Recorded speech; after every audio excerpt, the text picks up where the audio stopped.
Welcome back to smart Juveria. ఈరోజు మన recipe వచ్చేసి మటన్ మామిడికాయ వంకాయ వేసి పులుసు అండి. దాంట్లో గోంగూర కూడా వేస్తున్నాము, చాలా టేస్ట్గా ఉంటుంది. ఓకే అండి, ఇప్పుడైతే ప్రాసెస్లోకి అయితే వెళ్ళిపోదాము. ముందుగా నేను 4 టేబుల్ స్పూన్లు నూనె వేసుకున్నాను.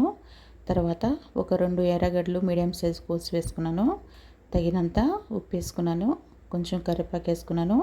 ఇది వేగిన తర్వాత ఒక 2 స్పూన్ వచ్చేసి అల్లం వెల్లుల్లి పేస్ట్ వేసుకుంటున్నాను. ఇది కూడా బాగా పచ్చివాసన వెళ్ళేదాకా బాగా వేయించుకోవాలి. దాని తర్వాత ఒక 3 టమాటాలు మీడియం సైజు తీసుకున్నాను. దీన్ని కూడా బాగా మగ్గనివ్వాలి. ఇది మగ్గిన తర్వాత మనము 1/2 కేజీ కన్నా తక్కువ, 1/2 కేజీ కన్నా ఎక్కువ మటన్ తీసుకున్నాను. ఇది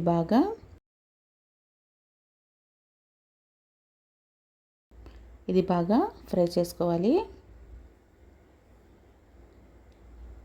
దాని తర్వాత కొంచెం పసుపు, 2 స్పూన్లు వచ్చేసి ధనియాల పొడి వేసుకున్నాను.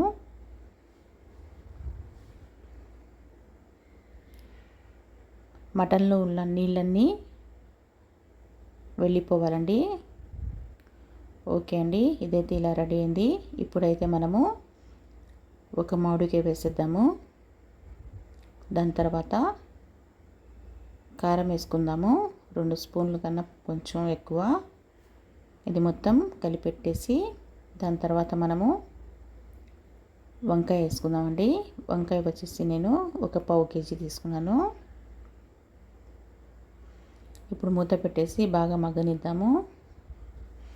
ఓకే అండి, ఇప్పుడైతే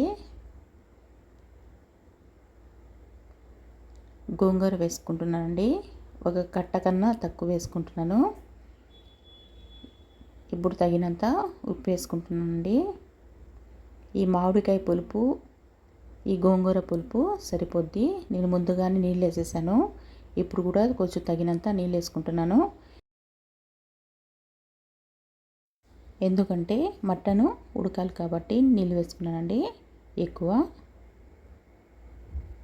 ఓకే అండి, ఇప్పుడు కొంచెం కొత్తిమీర వేసుకుని దీన్ని బాగా మరగనిద్దాము. ఇది ఆఫ్ అయిపోవాలండి కూర అంతా.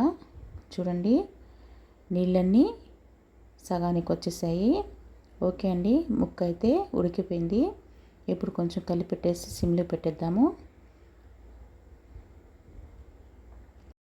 ఓకే అండి, నా రెసిపీ కానీ నచ్చినట్టుగా అయితే నా ఛానల్ని సపోర్ట్ చేయండి, లైక్ చేయండి, షేర్ చేయండి, సబ్స్క్రైబ్ చేసుకోండి. ఓకే అండి, నెక్స్ట్ వీడియోలో కలుద్దాం.